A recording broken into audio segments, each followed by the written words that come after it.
So first, let's go ahead and talk about what you remember about slope. First of all, what's another word for slope?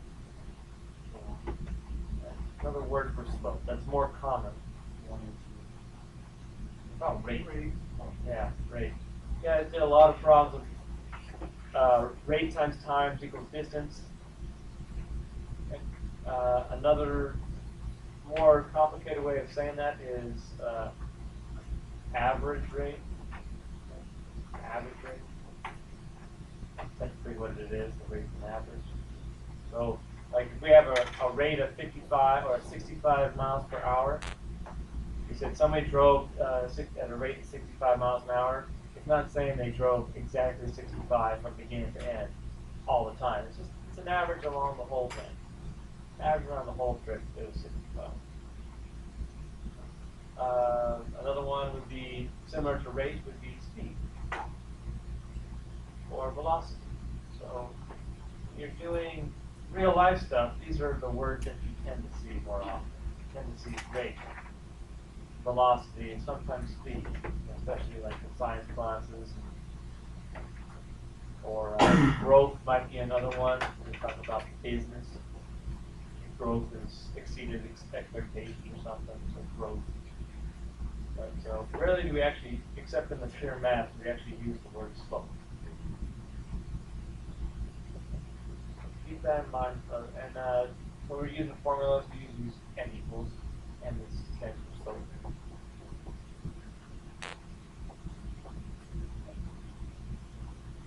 We'll start there. Closing, where do we start off? Oh yeah, what's an example of functional relation and a non-functional relation?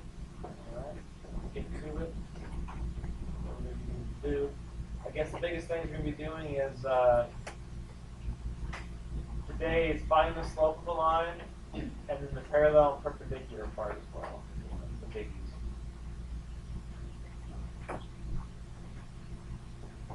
So linear. What does it mean to be linear? It means if you graph it, it graphs a line, a straight line. And linear graphs are a straight line. Lots of ways of saying that. A direct relationship between x and y. Nonlinear is exactly that. It's no line. Not a line. So if you graph it. So how do you know by looking at the equation, though? Just by looking at the equation that the graph will be linear or not. Okay. So again, there's a direct relationship, and it's usually written in this form. Okay. And that's what you guys know as slope-intercept form. Y equals mx plus b. If you can write in this format, it is a linear function. It is a linear function. Notice how this does not have a square root. It does not have a square on it. It does not have an x here and an x over here as well. There's one x, one y, or there can be just the y or just the y by itself is fine. And those would all be straight lines. So nonlinear would be, like I just said, all these square roots or to the second power, x to the second power. Or sometimes the variable is underneath, which is the same as a negative exponent, if you remember. So you can't have any of this other stuff. So square roots, squares, negative exponents, those are nonlinear. And each one of these will, you've graphed x squared before, that looks like a parabola. Okay. A square root, if you graph that, it just kind of looks like this. 1 over a, that looks like this. Okay. You don't know that yet. You guys will get to that a little bit later, graphing these equations. But none of these are straight lines. So if I look at an equation, that's what you want to look for. Look for those symbols. So like right here, has a square root. So here, has a square. B squared. Here, it has an x and a y, but it has two x's. That's going to be nonlinear. Notice there's one y and one x. They don't necessarily have to be on the left and right hand side, but you can only have one. Right here, y equals 1 half x. Definitely linear. Right over here, 1x and 1y. That's good. Right here, Yeah, instead of x and y, they have s and t, which probably stand for time and speed. That's okay. What about this? 1 over, that's no good. What about this?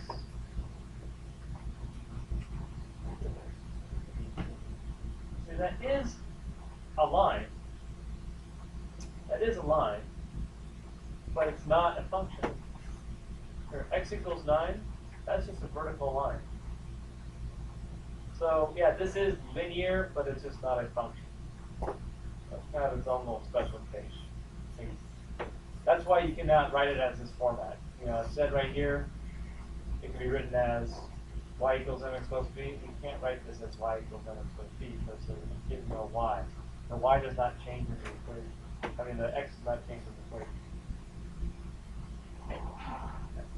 So a little separate. Linear, but not a function. All right. So that's your first problem, set of problems just to warm you up on. They'll be on your homework as well. Linear or non-linear. Okay, check this out. Standard form. So how do you go from slope-intercept to standard form? Standard form just means a few things. Number one, you want to write it in this format. Rewrite it with x and y on the left and some number on the right.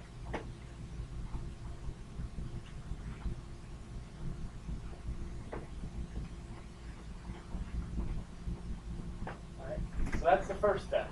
Second step, A, B, and C must be integers. That's the second step. And the symbol for integers was written.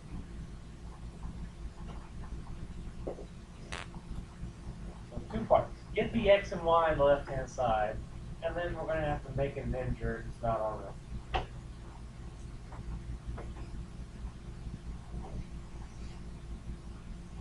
So here we go. Get x and y on the left, x is on the right. I'm going to go ahead and subtract 2/3 x on both sides. Now, this is all review, which I know it is. You can focus on other things. Focus on your form. Make sure things are neat, organized.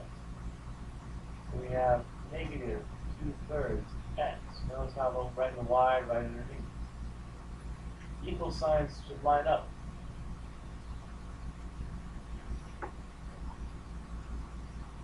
Now, second part, make sure all A, B, and C are integers. So how do we do that when we have a fraction? Yeah, we just go ahead and clear them. So,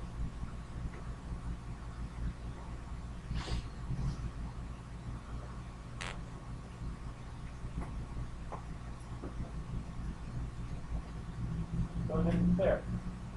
So multiply by the denominator. Multiply by the denominator of any fraction. Denominator is 3. Multiply everything by 3. Clear the fractions. Multiply by the denominator. If there's 2 fractions, you can multiply by the denominator twice. If they're different, you multiply by the different number. And then distribute in. So what is 3 times negative 2/3? Negative 2, yeah. That's why I chose the denominator, because they cancel out. So 3 and 3 just cancel out, I'm left with negative 2. X. But of course we have to multiply by the y. And by the complement. There's your finished standard. A is 2, A is negative 2, and B is 3, and C is 3. So read the directions carefully. See here, it says identify A, B, and C. Well, I have to identify it. Just follow the directions. If it didn't say that, it just said write standard form, then that'd be done. Right here. Always follow the directions.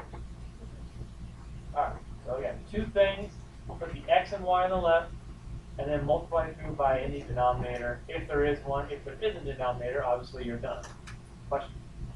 B not 3. Say again? B not 3. B is not 3. B is 3. I'm going. See this right here? Yes, I'm missing it. Yeah, you got that. Yeah, after the third time of doing this, I'm starting to.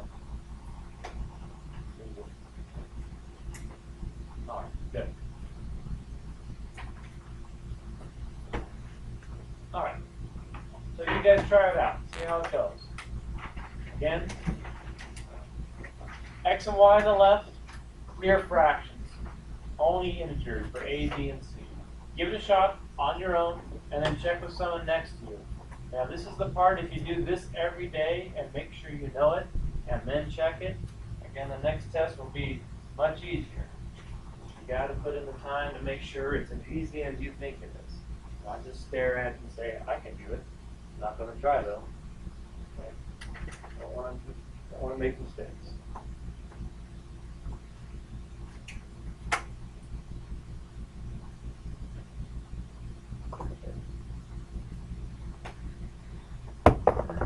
Try it out, try it out.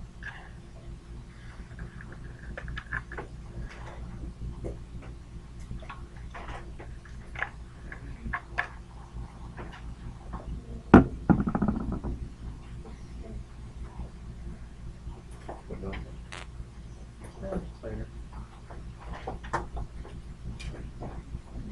You get to bring a note or something?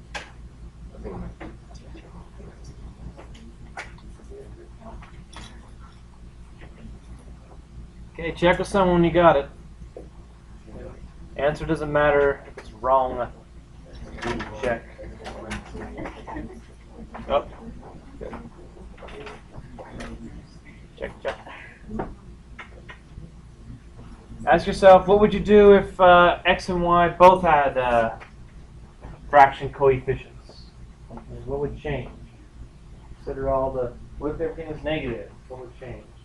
Consider all the possibilities.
Alright, what do we get?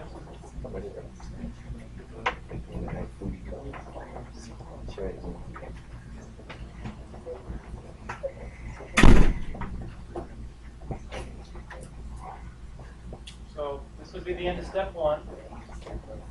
And then once again, multiply by the denominator.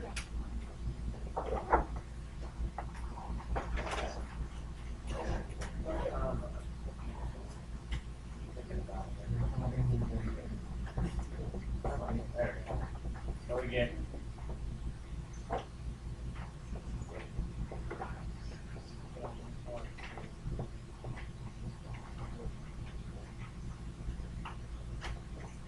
there.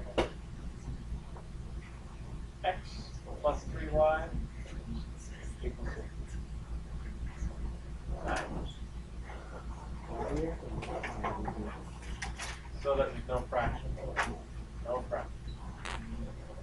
Alright, moving on. X intercepts, Y intercepts. Y intercept's a little more obvious once in the Y intercept form, but X intercepts. Basically, here's what you're doing. You're making a small t-chart. And you want to plug in X to see what you get for Y. That's called the Y intercept.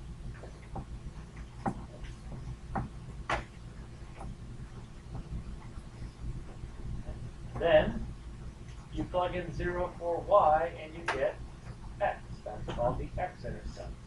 What this will do is it will give you 2 points which you can plot on the graph, and then with a straight edge connect those 2 points and there's your line.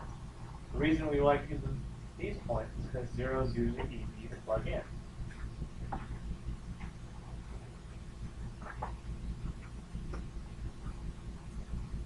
So, two steps. One with x equal to 0, and one with y equal to 0. Two problems, these 2 points. Now the first one's kind of obvious already. We can look at this and know the y-intercept is 3, but not every equation will be in y-intercept form. So we're going to practice anyway. Okay, y equals -5 times 0 plus 3. Y equals 0 plus 3. Y equals 3. Again, we already knew that just by looking at it. So it's in y-intercept form, kind of halfway done for us. So this is the point. X is 0, y is 3. That's 0, comma 3. Complete our t-chart up here. And we go through and do the same thing, but for y equals 0. A little bit more work. I do mean a little. So 0 equals -5x plus 3. So you just take the other variable and do the opposite. Subtract 3. -3 equals 5 times x. Go ahead and solve. -3 over -5, which is 3/5 x equals that, which is the point 3/5 and 0. And we started off with showing y was equal to 0. I say the only mistakes I've seen on this is just organization, just confusing which one you're solving for. So just keep in mind what your starting point is. What did you plug in 0 for? Make sure that's aligned with your answer. So if x is 0, yeah, your first number is 0. Y was what you plugged in for 0. Make sure your second number is 0. And then just simply plot. So 0, comma 3, right here, and 3/5 comma 0. 3/5 is like 0.6, so it's 0 and 1. You guys will use a straight edge when you're doing this. You know, use the side of the binder or use a book or fold the paper several times so you have a nice straight line. Of course, resist the temptation just to say, oh, I can graph it without doing all this. See, it's -5. I just go down 5, right 1. So if it says use intercepts, make sure you follow directions. So remember, how do teachers grade? Look at the directions. It says find the x-intercept. Okay, that's the first thing I'm going to check. Find the y-intercept. Okay, that's what I'm going to check next. And then graph the equation. Okay, there's 3 things I'm looking for. So if you just go to, well, I can graph without doing all that stuff, see, well, you got 1 correct out of the 3. And make sure you always follow the directions exactly. All right, let's let you guys give it a shot.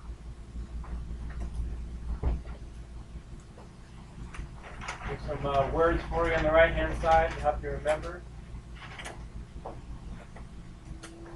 Again, the way I suggest you, this kind of sets you up the whole problem. You fill out this chart right here and plot it, you'll have it correct. You have all the work for it, you'll have it correct. That just kind of gets you started.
I'm not a big advocate for skipping steps, but just realize when you plug in 0, whatever you plug it into is going to turn to 0. So I could say 2 times 0 and then 0 plus 5 is 5, but just gotta understand that if you plug in 0 here, it disappears. Same thing on the other side.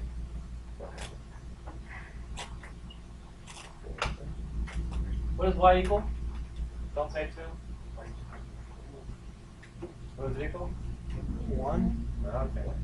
I know there's still a few people that'll say, oh, I'm dividing and there's a 5 and 10 involved. It must be 2. Ignoring that it exists in the fractions. Remember, their number's 2.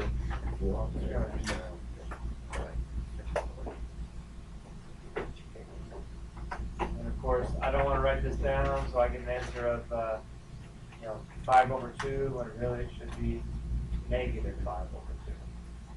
So, this is not a good time in your math career to start skipping steps and missing little details like the 1/2 and the negative 2.5.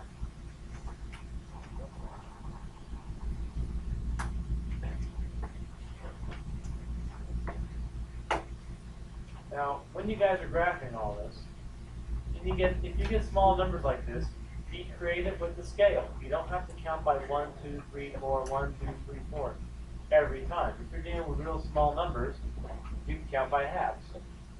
Like 1/2, okay, you go to 1. Negative 5 halves, so you go 1, 2, 3, 4, 5 negative. Count by halves. That's okay.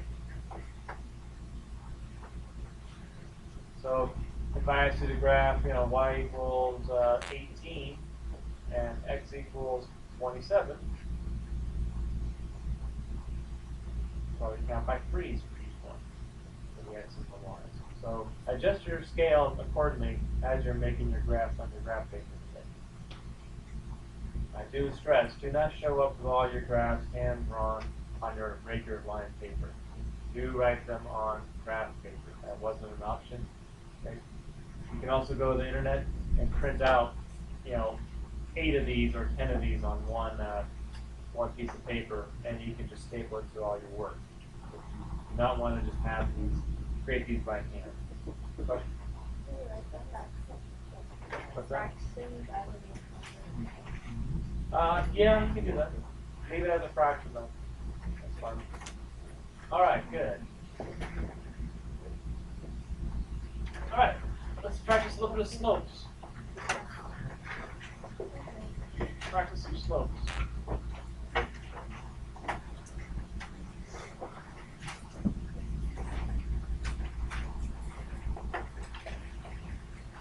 Again, what's another word for slope? Or what? Average rate or speed, velocity. So if this was a car going uphill, and this looks like the graph of a car, the speed of a car, would you say this is positive or negative? And what about this? Constant. Yeah, it's constant. It means it's not going higher, it's not going lower. So it's just 0.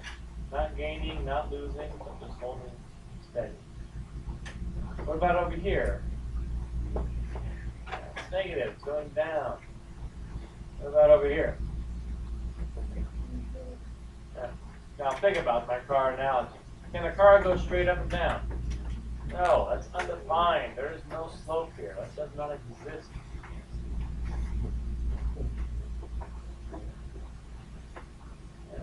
Okay, no slope and say undefined.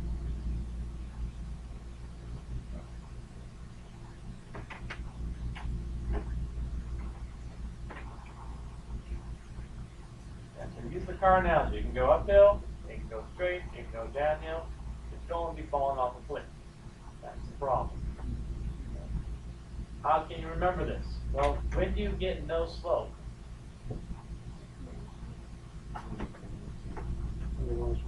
What do you notice about the x's? They're the same. X's repeat, so therefore it is not a function. So yes, the x's repeat. No, it's not a function. So yeah, when we don't have functions, that's where all the weird stuff happens. If we were to use this formula to calculate the slope, you'd end up with a 0 on the bottom. Anytime you have a 0 in the denominator, just remember, no. Okay? No. You cannot have a 0 in the denominator. No. No. Okay? No. Not okay. No. It's not a function. There's no slope. No means no slope. Okay. What about over here? What if you have a 0? Well, this 0 means it's on top. If you have a 0 on top, it's okay. Oh, okay. Okay. It's okay to have a 0 on top. This means the vertical is not going up or down. That's why we get a straight horizontal line. Because the top number is the vertical. So this means that we're not starting from here, we're not going to go up, we're not going to go down. It's going to stay 0, stay constant. That's all right. So these are the little things you want to think about. I know when we start using a formula, everybody's going to get the formula stuff correct. It's these little things where you mix up 0 with undefined. Remember, when there's a 0 on top, what do you do? And when there's a 0 on the bottom, what do you do? That kind of stuff. So really focus in on these little things. Write these notes down. Very helpful for us. Parallel lines. Okay. Now, if two cars are side by side and they go the exact same speed, right? They go the exact same speed. They're right next to each other the whole time. They're parallel to each other, and you have the exact same speed. What kind of slopes would they have? Yeah, slopes of parallel lines are the same. So again, always think of these lines as like speeds of cars. If you have two cars that are side by side on a street driving all the way to Vegas, they go the exact same speed the whole way. This is what their graphs would look like. One car would look like this, another car would look like this.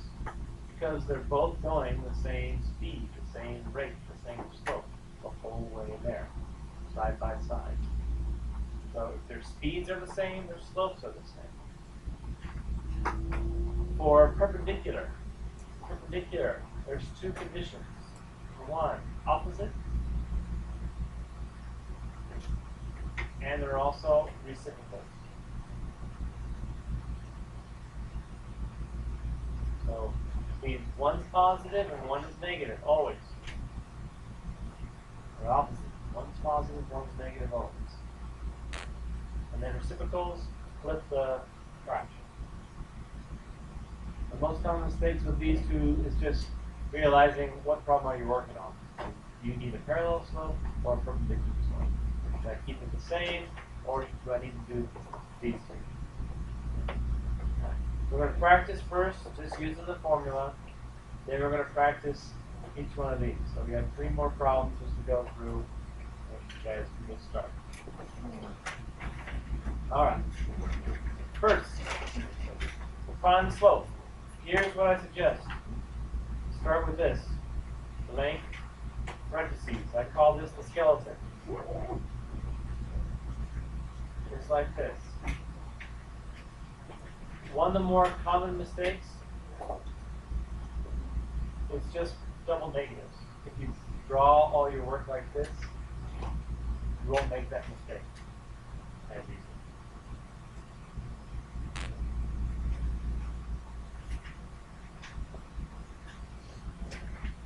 So now, fit in your numbers.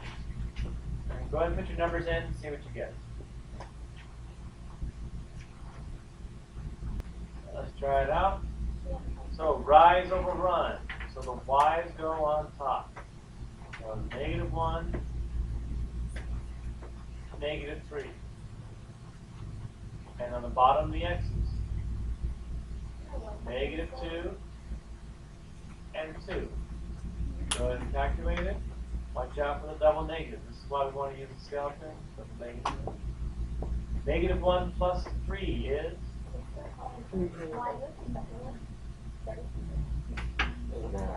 Stay with me. It doesn't, yeah. Stay with me. It's exactly the same.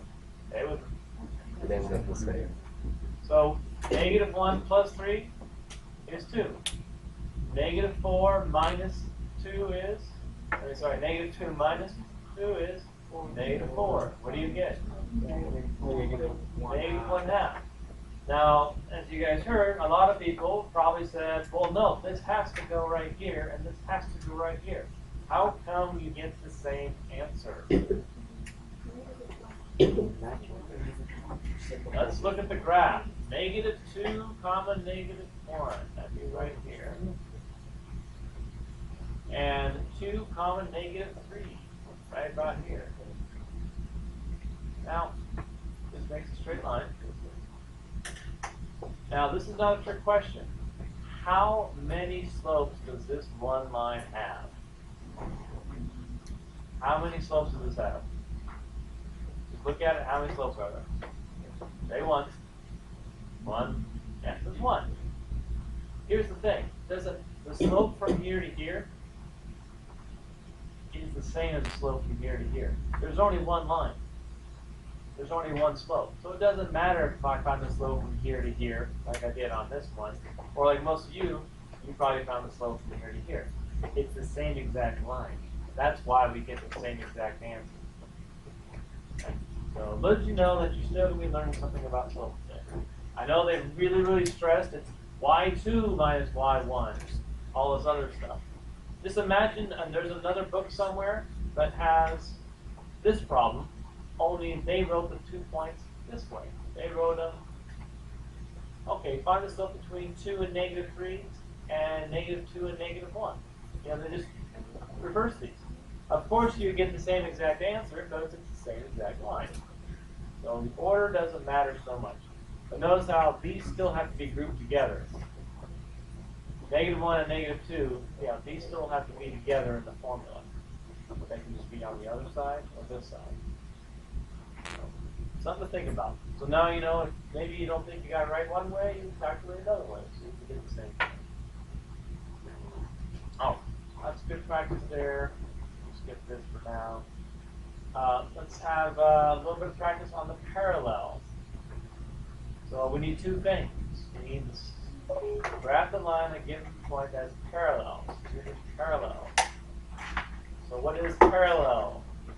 Same thing, load. So it means calculate the slope. Not too bad, not too bad.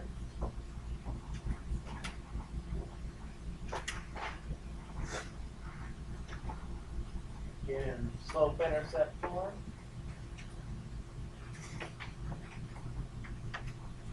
Try to keep it neat. Negative 3y equals negative x plus 3. Divide everything by negative 3. Now I'm supposed to divide both sides by negative 3. Do I divide the 3 by negative 3 or this negative x by negative 1? Which one? 3. What's that? Which one?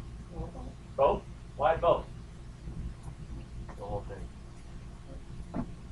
Yeah, I thought I'm just supposed to divide both sides. It didn't say divide once on the left and then twice on the right. How come I need to divide both of these by negative 3?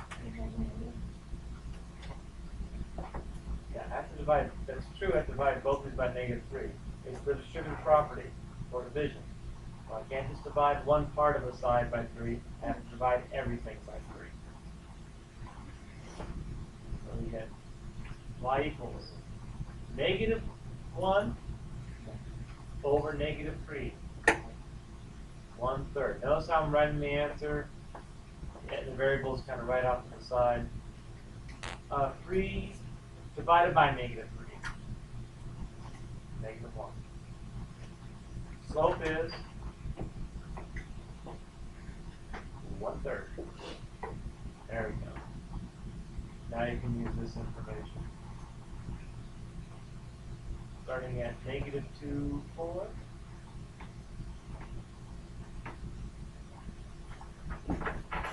Now note, positive 1/3, that means I can go positive 1 and positive, so that's up 1 and right 3. Or I can also go down 1 and left 3.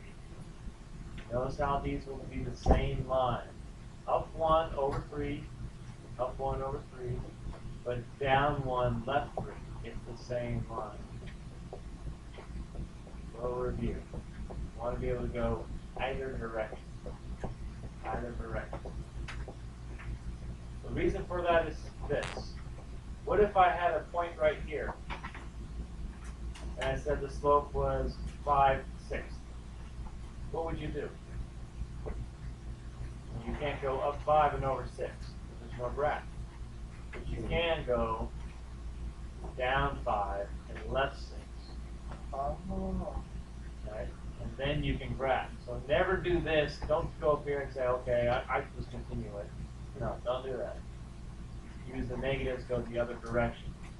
Same thing with if one's positive and one's negative. You can go down 2 and right 3. So that's the same as up 2 and left 3. Down and right, or move the negative, that's up and left.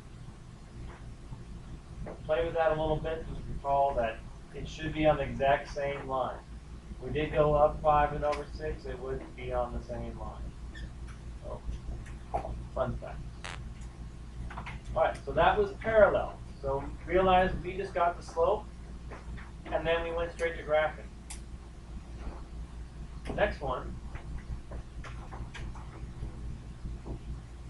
perpendicular. Same idea, last problem.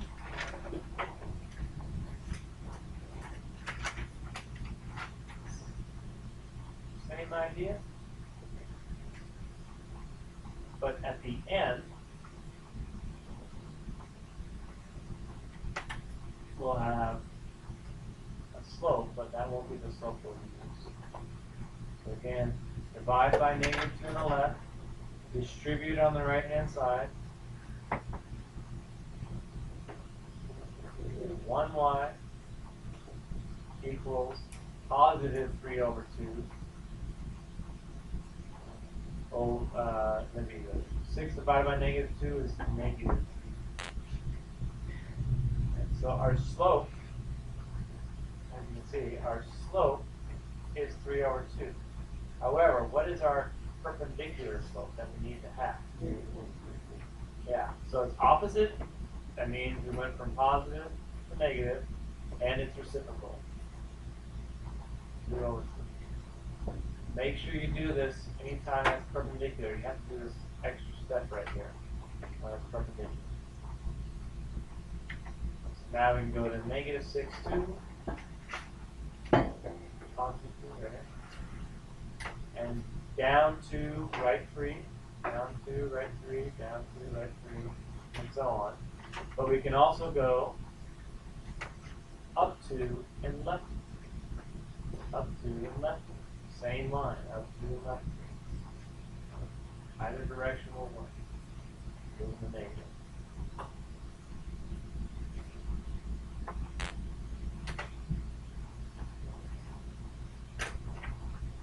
Well, that's a lot for today, but remember this is like a week's worth of Algebra 1 draft review. And then you guys will practice. Okay, here's a good word problem. Remember, what are you trying to find when you see this? Slope. Slope, yeah. From 8 to 10. Okay, so here's 8 o'clock. There's like an X and a Y. Instead, it's T and Fahrenheit, time in Fahrenheit. So time is always going to be like the X variable on everything. Every time you see a graph, time is always on the horizontal. So you'll find the slope basically of those two. Then I'll say, well, what's the average from 12 p.m. to 4 p.m.? So we find the slope between these two. Question? Question? Question? So the 8 o'clock a.m. is just for 8? Yeah. Yeah, for the times we'll use 8, 10, and 12. what you said. I might have.